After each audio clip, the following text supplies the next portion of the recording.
Bismillah. Ustadz, Waalaikumsalam warahmatullahi wabarakatuh. Apa makna sebenarnya dari ihdinas siratal mustaqim? Taib. Ihdinas siratal mustaqim. Kita lihat tafsiran-tafsiran para ulama di sini. Ada tafsiran dekat, ada tafsiran jauh.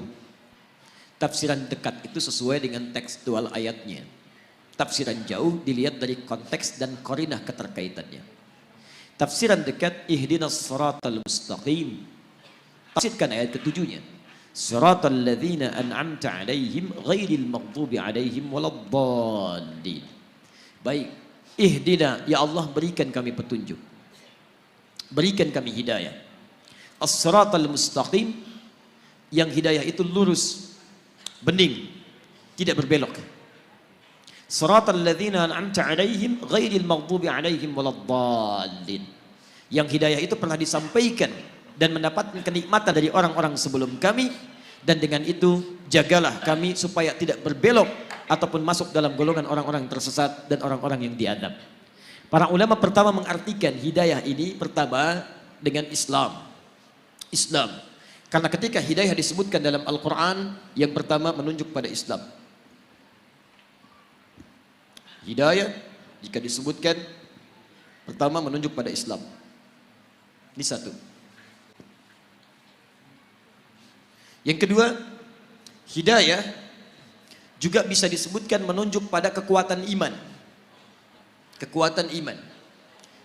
Kalau yang ini belum masuk Islam, maka jadi Islam. Seperti tadi Musa diutus pada Fir'aun, seperti Muhammad SAW diutus pada umat manusia. Kalau yang ini sudah muslim tapi ditambah keimanannya.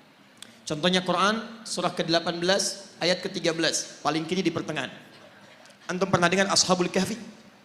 Sudah beriman belum? Sudah. Lihat ayatnya. Innahum fityatun amanu bi rabbihim. Mereka itu para pemuda yang sudah beriman kepada Rabbnya. Imannya sudah ada. Ketika imannya dijaga dan terus mendekat kepada Allah, wazidnahum huda, kami tambahkan hidayah. Zidnahum huda, hidayah ditambahkan, imannya dikuatkan lagi. Ketika beriman dikejar-kejar, dia pertahankan imannya. Begitu dia pertahankan imannya, kemudian masuk ke dalam gua, Allah tambahkan lagi kekuatan iman.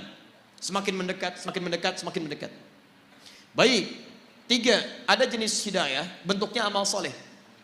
Jadi kalau orang diberi hidayah oleh Allah Subhanahu Wa Taala, artinya diberi jalan untuk beramal soleh, petunjuk untuk mengerjakan amal soleh. Dalilnya Quran surah kedua, misal Al-Baqarah, dari ayat kedua sampai ayat kelima. Lihat, dzalikal kitabu la raiba fi hudan lil muttaqin. Hudan, hidayah diberikan pada orang takwa. Siapa orang takwa itu? Orang yang tergerak mengerjakan amal soleh dengan imannya.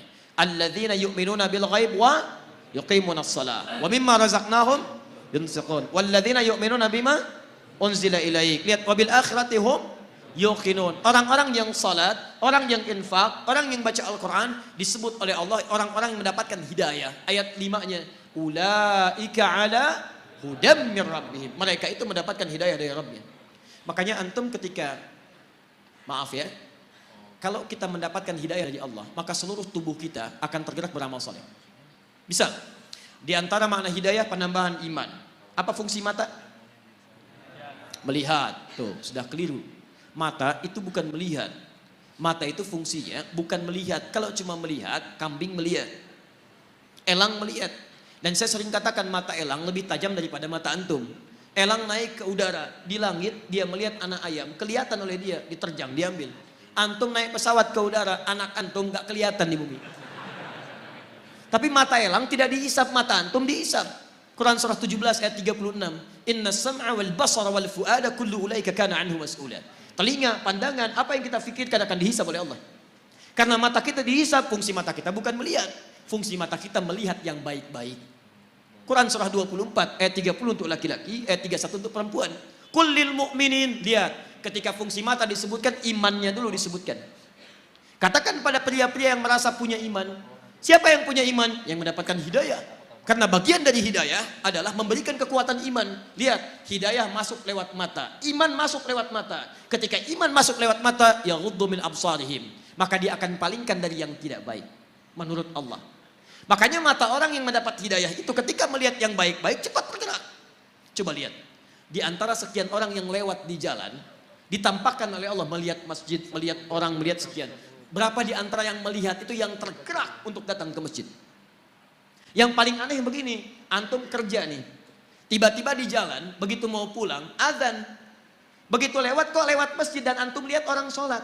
Pertanyaan saya, mudah bagi Allah mengarahkan antum ke tempat lain yang tidak melihat orang sholat. Kenapa Anda dibawa ke situ melihat orang sholat? Artinya Allah menginginkan Anda dapat hidayah lewat mata Anda. Itu poinnya.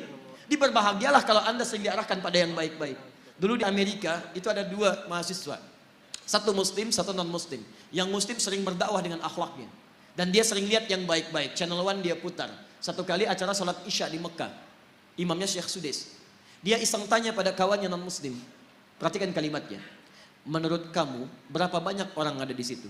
Masjidil Haram. Kata non muslim, saya kira 5.000, 50.000 lah.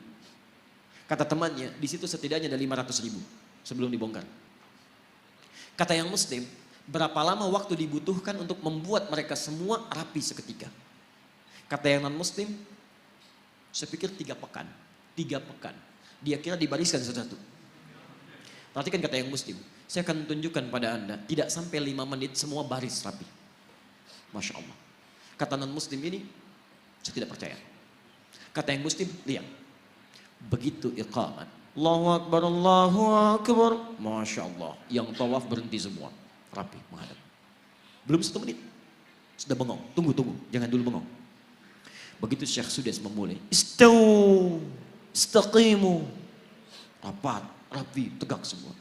Begitu takbir, Allahu Akbar, semua takbir seketika, rapi, nggak sampai 5 menit.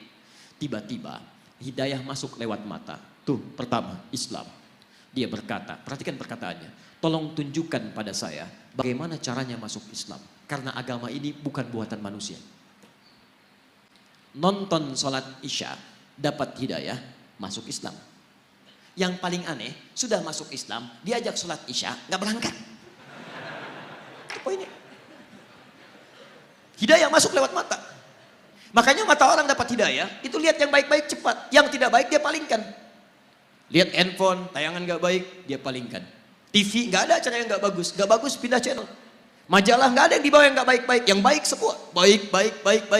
Makanya kalau antum sering lihat yang baik-baik, yang halal-halal, yang haram, antum gak akan peduli. Seorang suami yang selalu menatap istrinya yang halal, maka matanya tidak akan pernah diarahkan pada yang haram. Demikian pasangan. Demikian kehidupan. Dan cepat, bahkan istighfar dia. Kalau dia sudah jadi penghuni surga, lisannya cepat istighfar. Quran surah ketiga, ayat 133. Wasari'u ila maghfirah. Perhatikan, ada calon penghuni surga seluas langit dan bumi, orang takwa itu cepat beristighfar. Begitu dia lihat tayangan yang tidak baik, dia palingkan, lisannya istighfar, astagfirullah. Dan cepat, antara lisan dengan mata itu seimbang, palingkan, astagfirullah. Nggak ada yang terlambat, astagfirullah. Nah, itu belum. Jelas ya? Jadi ihdinas siratal mustaqim bisa dipahami sebagai bimbingan dari Allah supaya mendapatkan keislaman, bisa peningkatan iman, bisa peningkatan amal saleh, ya, bisa petunjuk pada yang baik-baik. Tayyib ihdinas siratal mustaqim, yang tidak berbelok, yang lurus, yang baik, yang tegas, yang nyaman, dan inti paling besar itu Al-Qur'an. Nanti tafsir siratal ladzina an'amta 'alaihim ghairil maghdubi 'alaihim ditafsirkan di Quran surah keempat ayat 69. Yaitu ada para nabi, ulaika ma'al ladzina an'ama Allahu minan nabiyyina was-siddiqina wasyuhada was-shalihin. Jadi kalau antum ingin seperti orang-orang mendapatkan hidayah, ikuti manhaj para nabi, ikuti orang-orang saleh, ikuti jejak para syuhada, ikuti orang-orang jujur. Maka bagaimana caranya? Wa may yuti'illaha war rasul. Ikuti Allah dan Rasul. Itu caranya.